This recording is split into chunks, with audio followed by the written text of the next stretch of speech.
할렐루야. 네, 앞뒤로 옆으로 인사하십니다.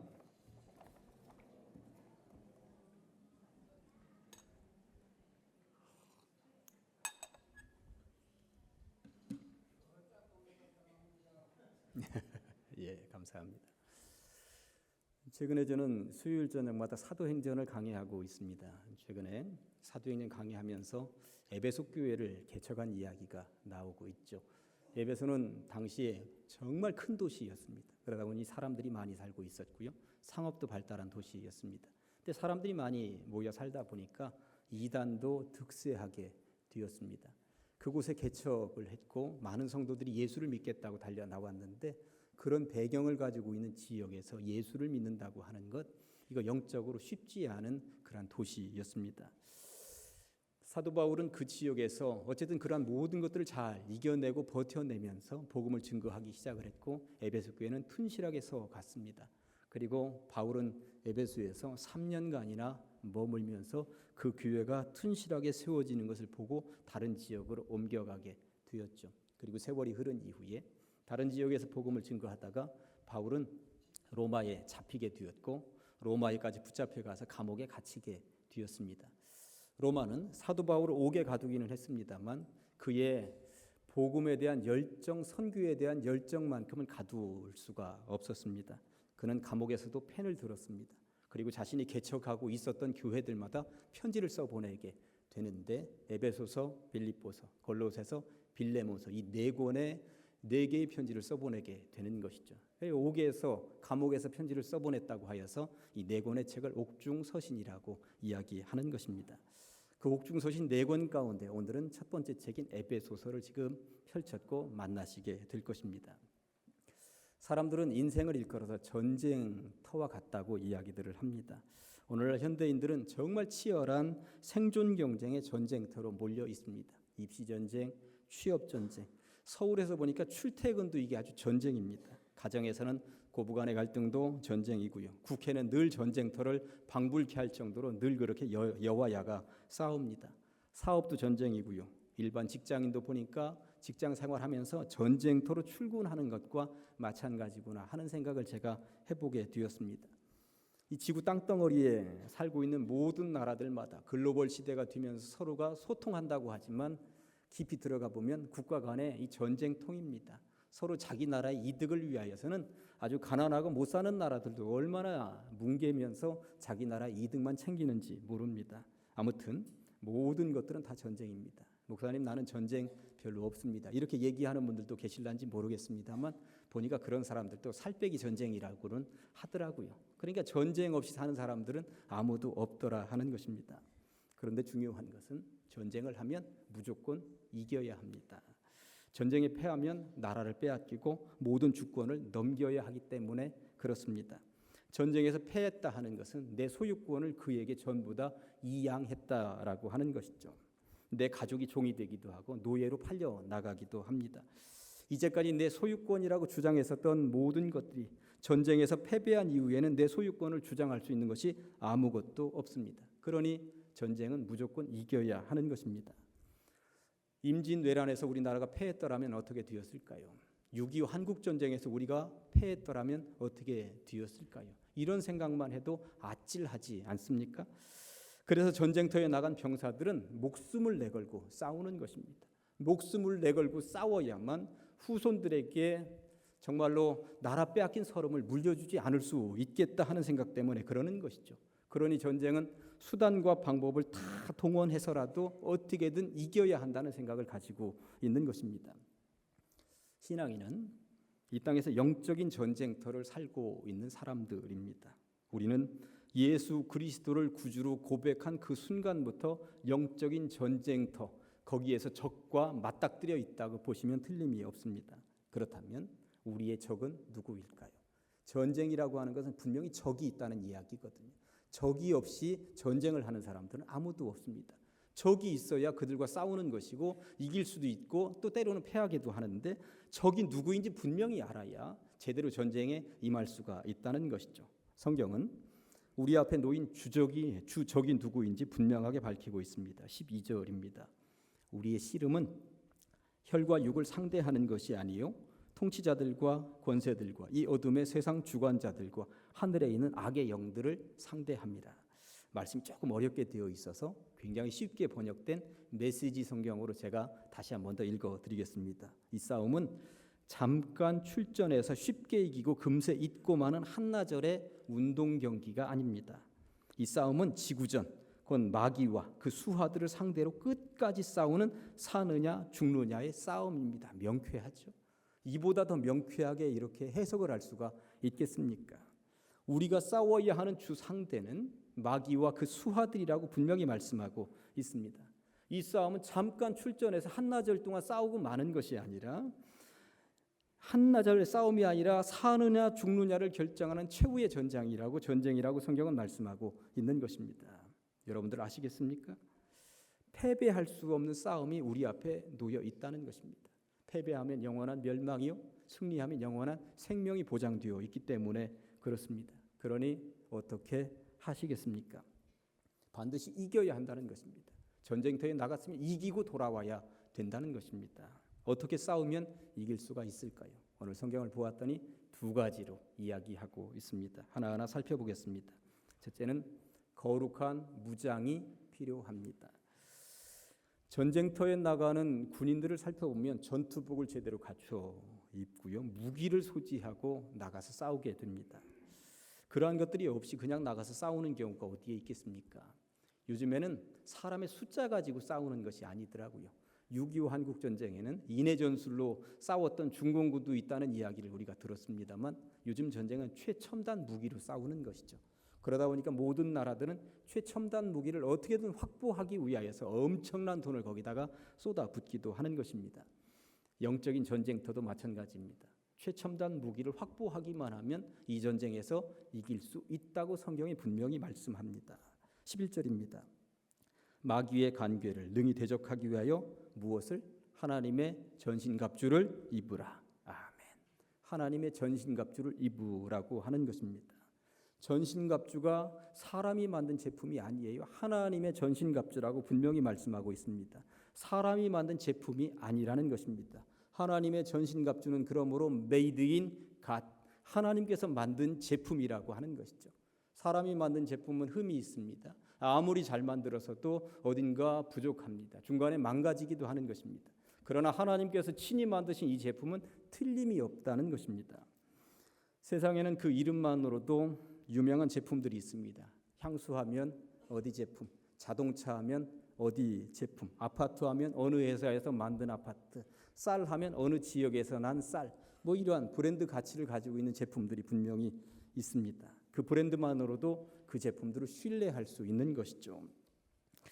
최근에 폭스바겐이라는 독일의 자동차 회사가 배출가스를 조작한 것 때문에 그들이 아주 추락하는 것을 봅니다. 폭스바겐은 독일 자동차의 자존심이었습니다. 그 이름만으로도 전 세계의 국민들의 신뢰를 받았고 그리고 구매해서 타고 다녔던 것이죠.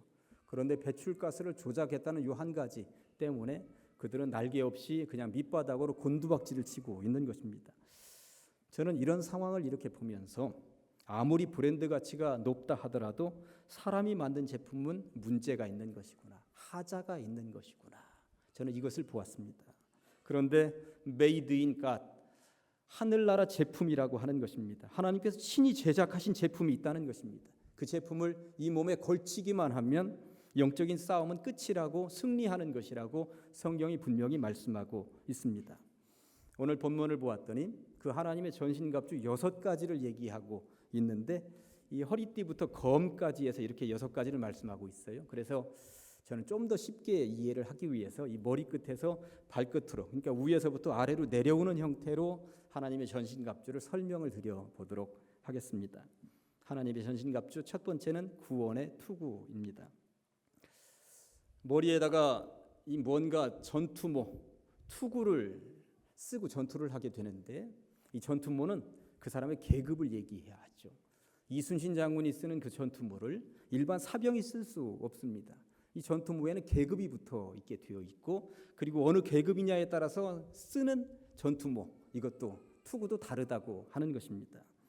우리로 하여금 구원의 투구를 쓰라고 하는 이 말은 무엇이냐 하면 우리들 이 머릿속에는 늘 간직하고 있어야 하는 그 자존심, 간직하고 있어야 하는 그 생각이 있어야 되는데, 나는 구원받은 백성이다, 나는 예수 믿는 사람이다, 나는 하나님의 자녀다, 나는 가장제일교회 성도다, 이 자부심으로 살아야 된다는 것이죠. 그것이 이 머리에서 가장 먼저 보이게 된다고 하는 이야기인 것입니다. 신앙인의 머릿속으로는 이것이 꽉 차서 살지 않으면 안 된다는 이야기인 것입니다. 나는 구원받은 백성이라는 이 생각을 어느 순간에 놓쳐버리는 순간 이 머릿속은 사탄의 생각으로 꽉 들어차게 되어 있는 것입니다. 그러니 이 머릿속부터 나는 구원받은 백성이라는, 나는 하늘나라 백성이라는, 나는 성도라는, 나는 하나님의 자녀라는 그 무엇으로도 이 거룩한 신분은 바꿀 수 없다는 생각으로 가득 채우라는 것입니다. 부디 그렇게 사시기를 간절히 축원합니다. 하나님의 전신갑주 두 번째 무기는 의의 호심경입니다. 쉽게 말해서 이 가슴을 가리는 갑옷인 것이죠. 투구만 쓰고 가슴을 가리는 갑옷을 입지 않고 전쟁터에 나가는 병사는 당시에 없었습니다. 로마 시대를 다루고 있는 전쟁 영화를 보면 이 하체는 치마처럼 너덜거리는 옷을 입고 있고 종아리는 다 드러낸 로마 병사들일지라도 이 가슴만큼은 뭔가 단단한 쇠붙이로 가리고 있는 것을 보게 됩니다. 이것이 호심경입니다. 심, 마음, 가슴을 보호하는 구리 조각으로 만들어진 것, 이게 호심경이라고 하는 것입니다. 그런 호심경을 가슴에 달고 있음으로 해서 나라들은 칼이나 화살을 막을 수가 있는 것이죠. 그런데 이 호심경을 의의 호심경이라고 성경이 굳이 말씀하고 있는 것에 주의할 필요가 있습니다. 그러니까 영적인 전투에서 우리가 차고 있는 이것, 이 갑옷, 여기에 반드시 들어있어야 하는 그러한 요소가 있는데 이게 의라고 하는 것입니다.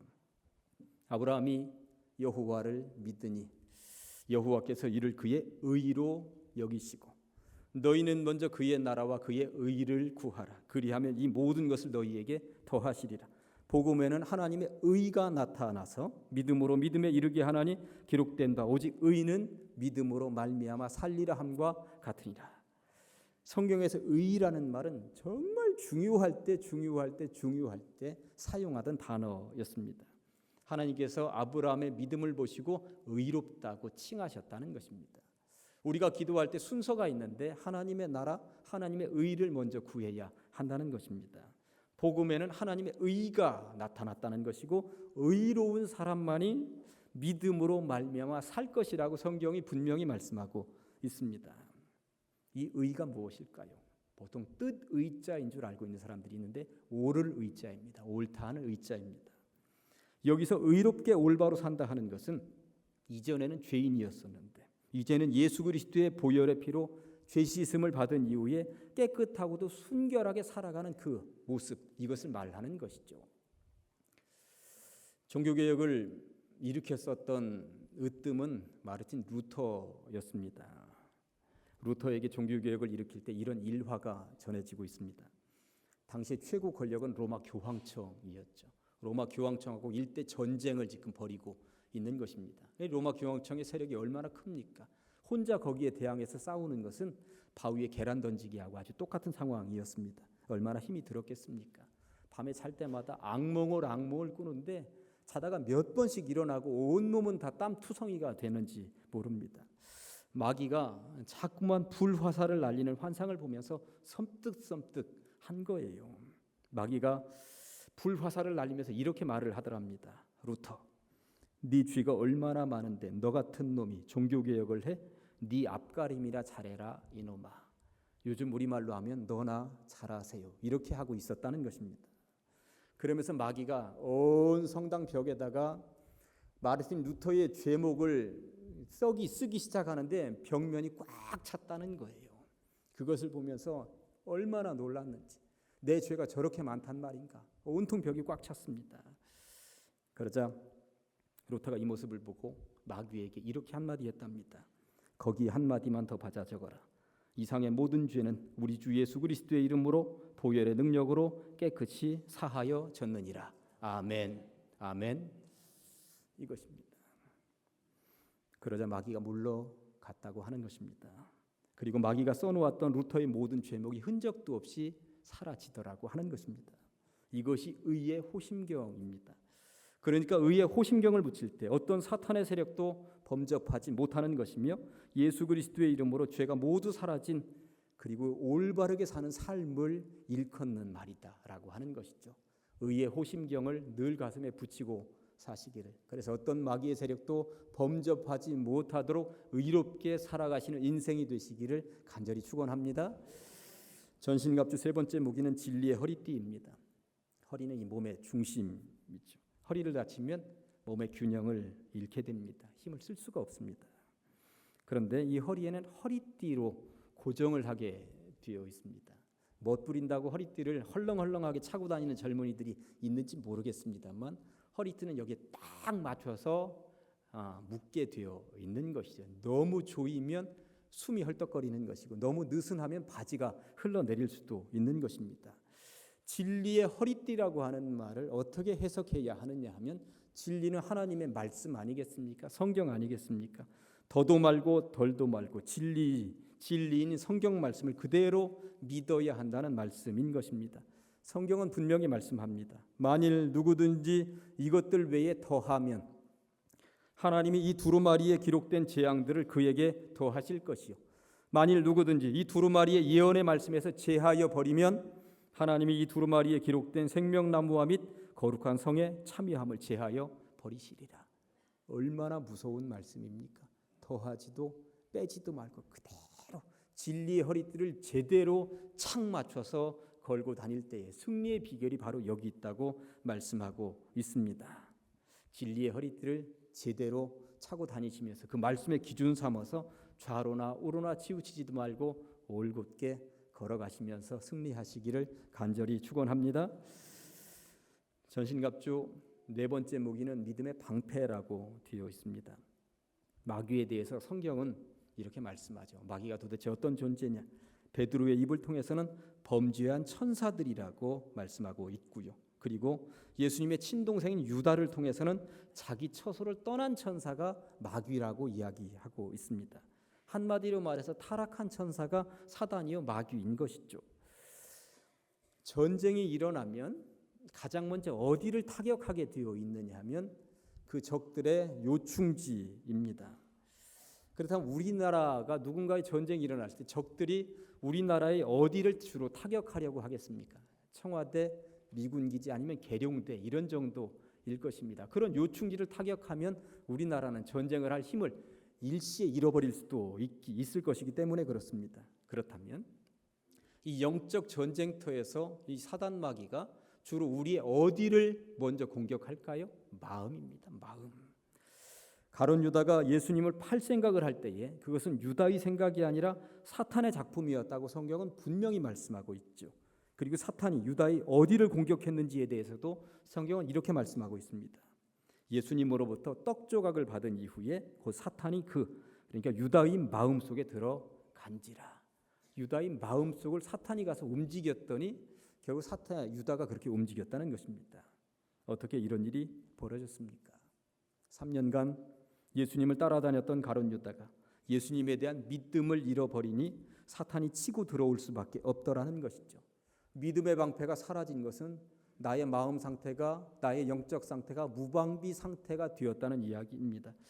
이런 무방비 상태의 유다는 사탄에게 차려진 그냥 밥상이었습니다. 그러니 오늘 성경은 분명히 말씀합니다. 믿음의 방패를 가지고 이로써 능히 악한 자의 모든 불화살을 소멸해야만 한다고 말씀하고 있는 것입니다. 가룟 유다는 믿음의 방패가 사라진 그 순간부터 악한 자의 불화살을 소멸할 능력을 상실하고 말았던 것입니다.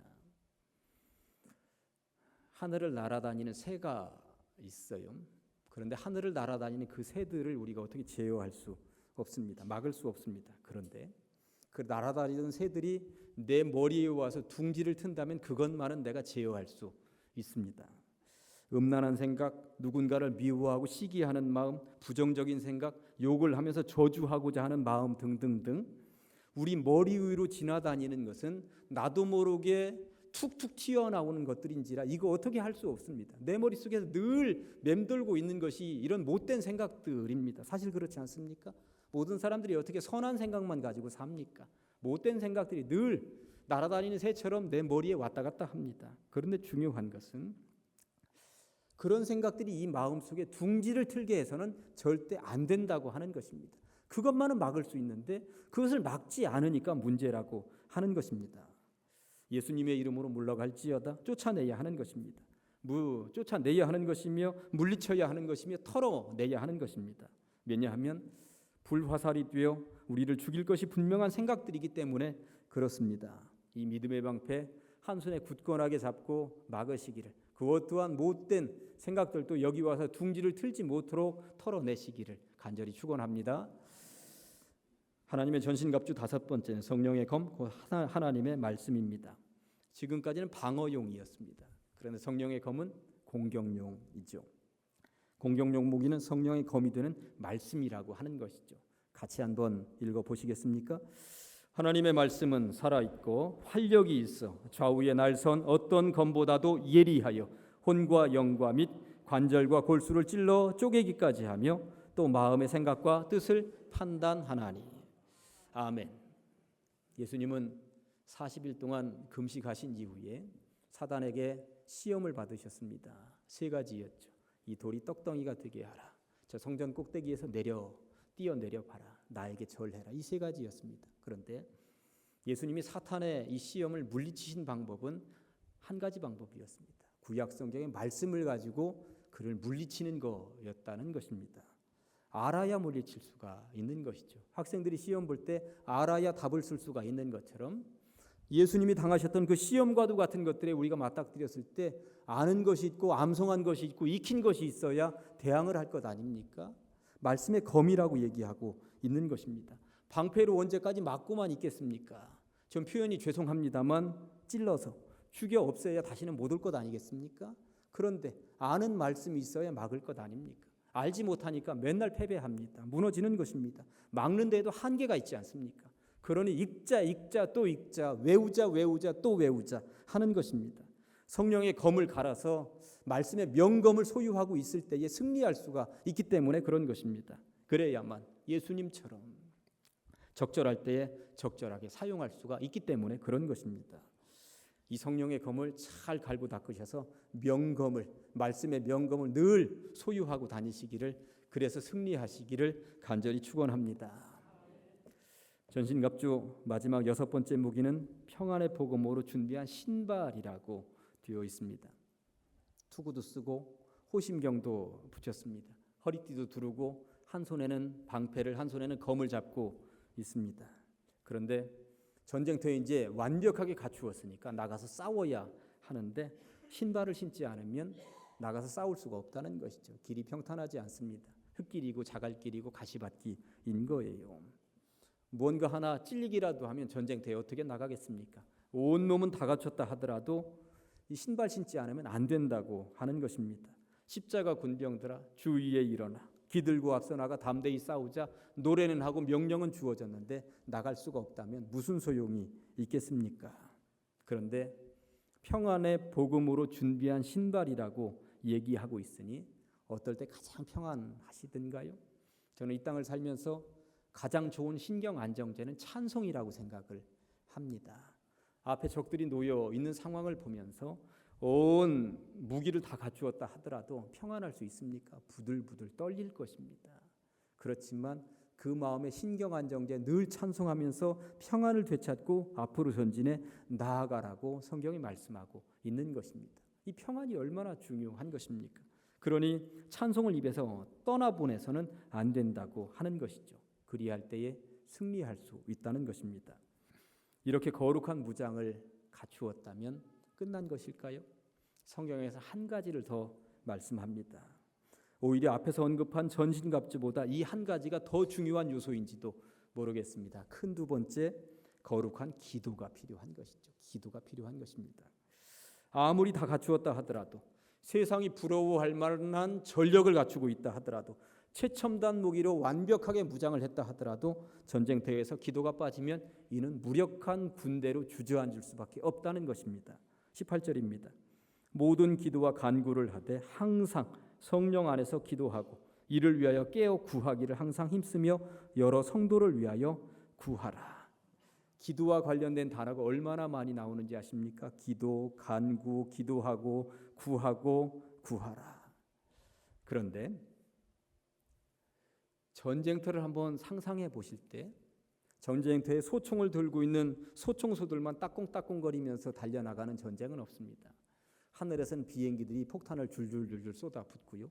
배에서는 함포 사격을 펑펑 하는 전쟁이어야만 이길 수 있다는 것이죠. 기도는 배에서 쏟아붓는 함포 사격입니다. 이스라엘 백성들이 출애굽을 할 때에 아말렉과의 전쟁 맞닥뜨렸습니다. 엄청난 군사력과 마주치게 된 것입니다. 젊은 이스라엘 백성들은 나가서 전쟁을 합니다. 그때 모세는 뭐 했는지 여러분들 아시죠? 높은 산에 올라가서 아론과 훌과 더불어서 기도했다는 것이죠. 이것이 영적인 함포 사격입니다. 영적인 함포 사격이 힘들어서 모세의 손이 내려오면 이스라엘 백성들이 패배하는 것이고, 영적인 함포 사격이 멈추지 않고 손이 높이 높이 들려 있으면 이스라엘 백성들은 계속 지속적으로 이겼다고 성경이 말씀하고 있는 것입니다. 이것 때문에 영적인 함포 사격, 기도를 멈출 수가 없는 주요 이유라고 하는 것입니다. 18절에 모든 기도와 간구를 하되 항상 하라고, 항상이라는 말을 2번이나 사용하고 있습니다. 그러니 기도는 쉬지 않고 하는 것이라는 말씀인 것입니다. 함포 사격이 멈추면 전쟁은 패배하는 것이기 때문에 그렇습니다. 그런 영적인 함포 사격을 18절 끝에서는 여러 성도를 위하여 구하라고, 19절에서는 나 바울을 위하여서도 제발 기도해달라고 부탁하고 있습니다. 바울같이 그렇게 위대하고 강한 사도도 중보기도가 멈추면 더 이상 사역을 감당할 수 없다고 솔직하게 고백하고 있는 것입니다. 그런 기도가 얼마나 중요한 것이겠습니까? 이제 말씀을 정리하고 마무리합니다. 하나님의 전신갑주, 하나님의 제품, 이 나라 사람들의 제품이 아니라 하늘나라에서 제작한 완벽한 하나님의 제품이라고 하는 것 말씀드렸습니다. 처음에는 이것 걸치면 불편합니다. 안 믿던 사람들이 교회에 와서 신앙의 옷들 걸치면 사실 불편합니다. 쩔그렁거리는 갑옷이 어찌 편하겠습니까? 투구도 무거워서 그거 한 손에다 그냥 들고 다니고 싶을 정도로, 그러니까 이 말은 무슨 말이에요? 나 예수 믿는 사람입니다. 나 구원받은 사람입니다. 이 투구 벗어가지고 한쪽에다 감추고 다니고 싶은 사람들도 분명히 있습니다. 그러나 전신갑주는 일부 갑주가 아니라는 사실입니다. 전신이라는 말이 무엇입니까? 어느 것 하나도 빠뜨려서는 안 된다고 하는 것입니다. 전신갑주는 완벽하게 다 갖추어 입었을 때에 제 효과를 발휘할 수 있다는 것입니다. 불편하다 해서 한두 개 마음에 드는 것만 걸치거나 나머지들은 손에 들고 다니거나 감추거나 내팽개치고 싸울 수는 없다는 이야기인 것입니다. 구원의 투구 쓰시고요. 의의 호심경을 가슴에 붙이셔야 합니다. 진리의 허리띠도 두르시고요. 한 손에는 방패를, 한 손에는 검을 드셔야 합니다. 그리고 이렇게 완벽하게 갖추신 이후에 입에서는 평화를 이끌어낼 수 있는 찬송이 끊이지 않으면서 늘 평안한 마음으로 전진하면서 세상으로 나가야 한다는 것입니다. 공중권세를 잡고 휘저어 보려는 세력, 사탄의 세력과 싸워서 거뜬히 이겨낼 수 있으실 줄로 믿습니다. 기도하시겠습니다. 하나님 아버지 감사합니다. 우리가 주님을 구주로 고백한 순간부터 우리는 영적인 전쟁터에서 살고 있는 줄로 믿습니다. 홀로 이겨내거나 버티기 힘든 이 전쟁터에서 주님께서 친히 하나님의 전신갑주를 만드시고 입혀주시니 감사합니다. 제대로 갖춰 입게 하시고 손에 든 검으로 싸워 이기게 하여 주시옵소서. 힘든 이 전쟁통에 버거워서 주저앉고 싶을 때 주님의 도우심을 바라는 기도와 새 힘을 불어넣는 찬송을 놓치지 않게 하시어 꼭 승리하게 하여 주시옵소서. 그리하여 천국 백성으로 살게 하시고 영생을 소유하게 하여 주시옵소서. 예수님의 거룩하신 이름 받들어 기도하옵나이다.